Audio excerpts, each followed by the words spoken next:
At the most. Stephanie White has chosen Kelsey Mitchell over Caitlin Clark, and that's just flat out the truth.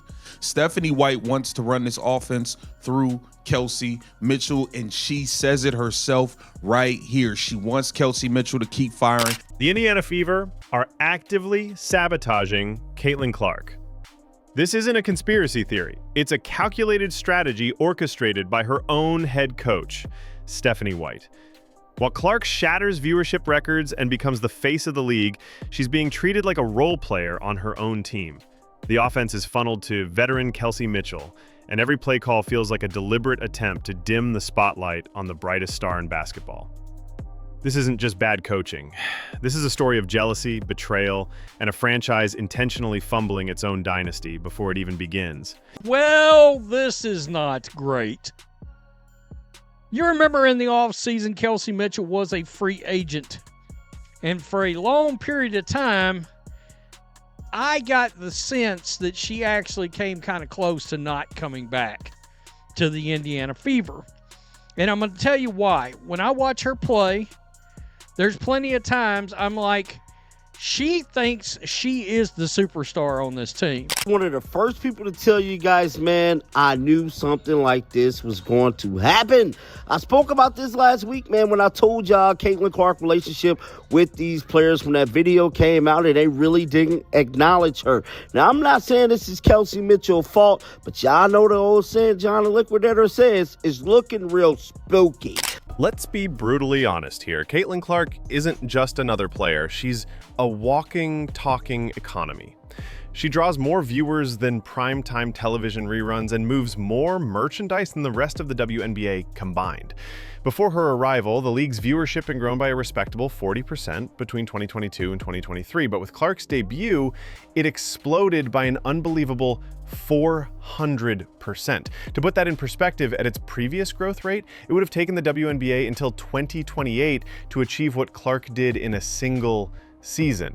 2023 season, the WNBA had grown by 40% viewership from 2022 to 2023. But with Caitlin Clark's arrival, it's grown by 400% viewership. What that means is if the WNBA were continue to grow at the rate it grew from 22 to 23, it would take until 2028 to do what Caitlin Clark did this year. Okay. Caitlin Clark is one of the most powerful women in the world. Folks, Forbes came out with an article, Editor's Pick, in which they named Caitlin Clark one of 100 women, not one on the list, one of 100, so one of many, one of 100 of the most powerful women in the world, the first time. She is, by any measurable standard, one of the most powerful women in sports. A fact even Forbes recognized by naming her to their prestigious list. Yet here we are, watching her get systemically sidelined, while her coach, Stephanie White, funnels plays to Kelsey Mitchell like it's 2019 and the world still needs convincing that the WNBA is worth watching. You don't tell Mozart to play quieter so the tambourine player doesn't feel left out, but in Indiana, it seems they're asking their lead virtuoso to play second fiddle. But her assist and rebounding is not where I want to see, quote unquote, somebody that's supposed to be the best player on the team. I bet in their eyes, that's not okay. It's not where it needs to be. The hypocrisy radiating from the coach's decisions is so loud, it's a wonder the arena's foundations are still intact. Stephanie White had the audacity to publicly complain about Clark taking deep threes, the very shots that made her a global phenomenon.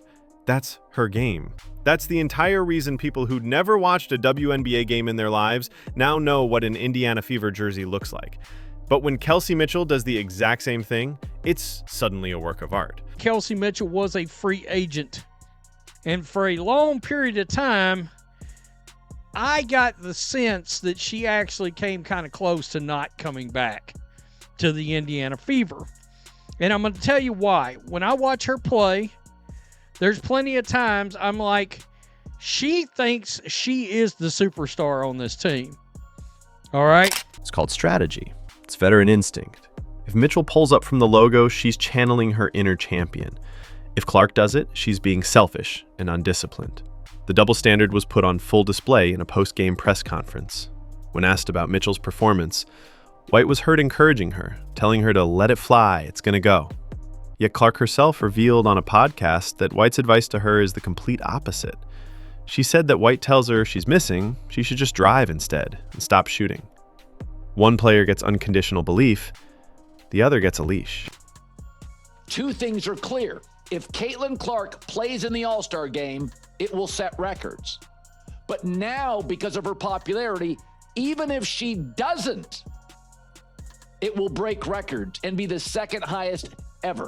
The favoritism is so cartoonishly obvious. It feels like it should be sponsored by Acme. It has gone beyond simple coaching preference and has ventured deep into the territory of sabotage.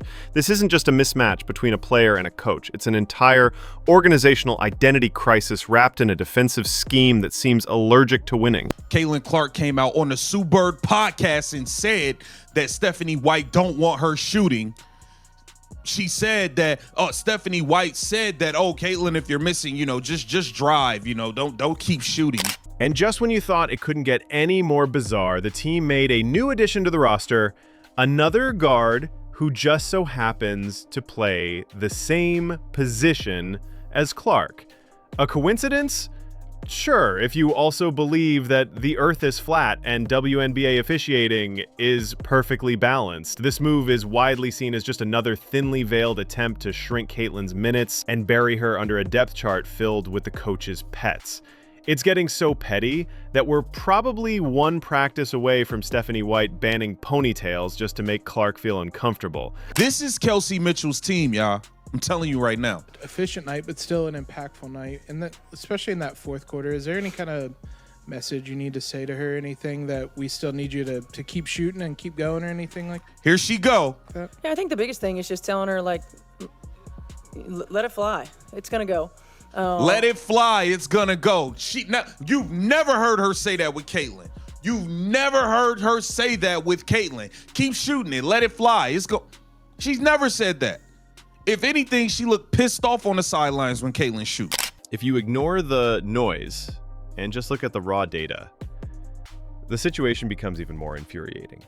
What makes this whole saga so ridiculous is that even while being held back, Clark is still outplaying almost everyone on the court. She's dropping dimes that bend defenses, spacing the floor in ways that create opportunities for everyone, and making opponents look like confused video game characters, all while being double-teamed like she owes someone money. And yet the offense stubbornly runs through Mitchell, as if it were carved in the stone tablets handed down from a basketball god. So, at the end of the day, I don't believe this is gonna work.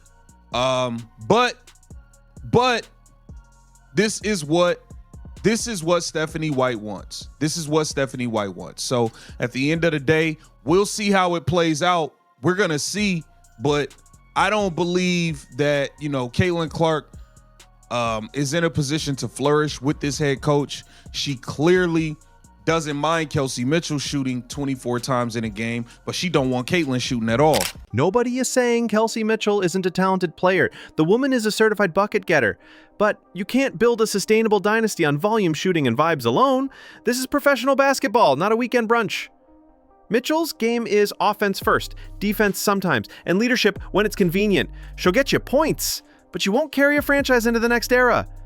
Caitlin Clark will, and she'll do it while breaking records, selling out stadiums, and smiling through press conferences like she isn't being methodically iced out by her own coach. Don't even get us started on the locker room energy. Long before Clark was even drafted, there were signs that Kelsey Mitchell was not entirely happy in Indiana. She was a free agent, and for a long period, it seemed like she was very close to not coming back. And when you watch her play now, you can see it. She still carries herself as if she is the undisputed superstar of this team. Then, Caitlin walks in, trailed by a media frenzy that no one else in that room has ever experienced. This isn't just a simple case of professional jealousy. It has been described as a middle school mean girl vendetta dressed up in a pantsuit. The team didn't just get a new player. It got a phenomenon. And instead of rallying around her, they seem to be isolating her. Indiana doesn't just have a Caitlin Clark problem, they have a self-sabotage problem, a leadership crisis, and a coach who seems to think favoritism is a legitimate play style. The internal sabotage isn't just limited to play calls and locker room politics. It's showing up in the box score and the trainer's room. On the court, Clark is being treated less like a superstar and more like a human piñata. She's getting hit with cheap shots, illegal screens, and overly aggressive defense that often goes uncalled by officials. She's been bounced around like a rag doll by defenders who treat her like a personal punching bag. But where is the support from her team? Where is the coach demanding better officiating or designing plays that protect her best asset? The silence is deafening.